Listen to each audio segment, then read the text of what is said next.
বাংলাদেশের সবচাইতে বেশি ধান এই নওগাঁ জেলা হয়।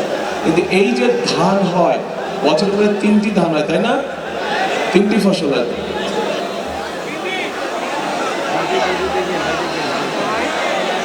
1 2 3, তাই তো কইলাম ভাই, আমি তো 1 2 3 বলছি। হ্যাঁ, এই যে 3টা হয়, এটা কবে থেকে হলো? এটা শহীদ জিয়াউর রহমানের সময় থেকে এটা শুরু হলো।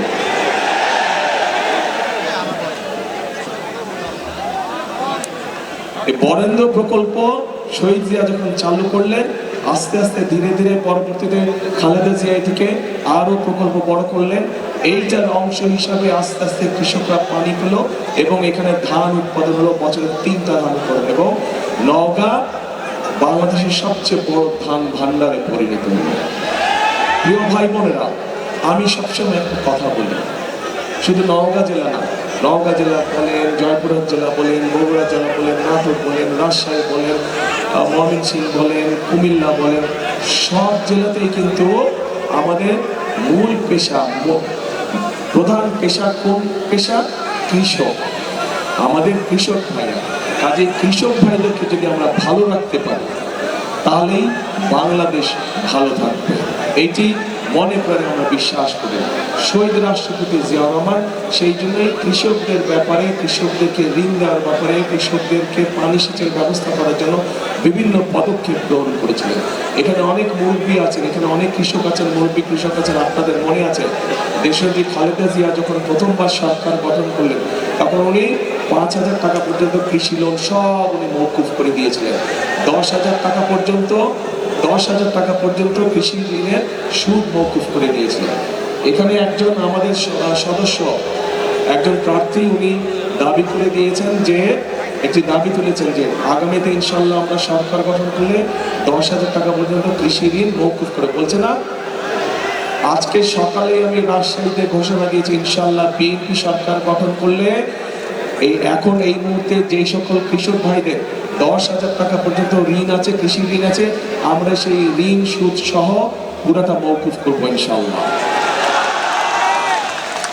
প্রিয় ভাই বোনেরা, শুধু ঋণই আমরা মওকুফ করব না, এর মধ্যে নিশ্চয়ই কম বেশি সবাই জানেন কৃষক ভাইদের জন্য আমরা আরেকটি পরিকল্পনা গ্রহণ করেছি।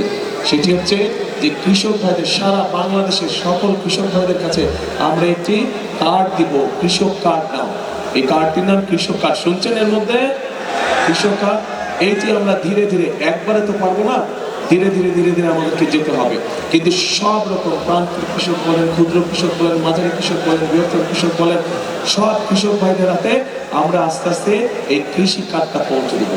এখন এই কৃষি কার্ড দিয়ে কি হবে? এই কৃষি কার্ডটা যখন তার কাছে পৌঁছবে, তখন এই কৃষি কার্ডের মাধ্যমে আমরা সেই কৃষক ভাইয়ের অন্তত একটি ফসলে, সে যদি আলু চাষ করে অথবা পেঁয়াজ চাষ করে বা যেটাই সে চাষ করুক না কেন, যেটাই করুক, একটি সিজনের একটি ফসলের, তার একটি ফসলের যাবতীয় বীজ, সার, কীটনাশক, তার যেটা একদম প্রয়োজন সেটি আমরা তার কাছে পৌঁছে দেওয়ার চেষ্টা করব, যাতে করে, এবং এটা কয়েক বছর চলবে, যাতে করে ধীরে ধীরে সেই কৃষক ভাইটা একটা শক্ত অর্থনৈতিক মেরুদণ্ডের উপরে দাঁড়াতে পারে, তার অর্থনৈতিক ভিত্তি যাতে শক্ত হয়। শুধু এটাই নয়, এই কৃষক কার্ডের মাধ্যমে তার জন্য কৃষি ঋণ পেতে সুবিধা হবে। এই কৃষক কার্ডের মাধ্যমে হঠাৎ ঝড় বৃষ্টি বন্যা কিছু হলে যদি ফসল নষ্ট হয়ে যায়, তখন সেই কৃষি বিমার থেকে, বিমা যেটি হবে ফসলের, সেই বিমার টাকাটা পেতে তার জন্য সুবিধা হবে। কাজে আমরা কৃষক ভাইদের জন্য এই পরিকল্পনা গ্রহণ করেছি। এখন আমাকে বলেন, এই এলাকার এবং জয়পুরের মানুষ, ম্যাক্সিমাম মানুষ কৃষিকার্যের সাথে জড়িত। এই যে কথাটা বললাম, এই কাজটা যদি আমরা করি, আপনারা কি মনে করেন কৃষক ভাইদের ভালো হবে? কি পিছনে তো দেখি না, পিছনে কি বলে, ভালো হবে? আচ্ছা, ঠিক আছে। এখন তাহলে কি এটা করবো আমরা? এই পরিকল্পনা বাস্তবায়ন করব? আচ্ছা, ইনশাআল্লাহ। কিন্তু আমরা বাস্তবায়ন করার আগে আপনাদের একটা পরিকল্পনা আছে, ওটা পরে জানছি। এরপরে আসেন, এরপরে এইখানে ধানের পাশাপাশি অন্যান্য অনেক শাকসবজি হয়, আম হয়, রাজশাহীতে হয়, এখানে এই অঞ্চলে প্রচুর হয়।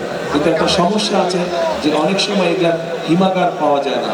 আমটা যে রাখবে, কৃষক রাখবে, আপনি 2 দিন রেখে যদি 3 দিনের দিন ঢাকায় নিয়ে যাবে, এটা রাখা যাবে না। আর ঢাকায় নিয়ে যেতে যেই সমস্যা, এই যে রেলের যেই সমস্যা, মানে ট্রাকের যেই সমস্যা, এটা আমরা ওয়াকিফাল আছি এই ব্যাপারে। এবং কৃষকদের খরচ যাতে কম হয়, ইনশাল্লাহ রেলের ব্যবস্থাটার প্রতি আমরা নজর দিব, যাতে করে রেল লাইন তৈরি করার মাধ্যমে শুধু কৃষিজাত পণ্যই নয়, একই সাথে মানুষও যাতে কম খরচে যেতে পারে, সেই ব্যবস্থা ইনশাআল্লাহ আমরা করব। প্রিয় ভাই বোনেরা, আমাদের পরিকল্পনার মধ্যে আরেকটি পরিকল্পনা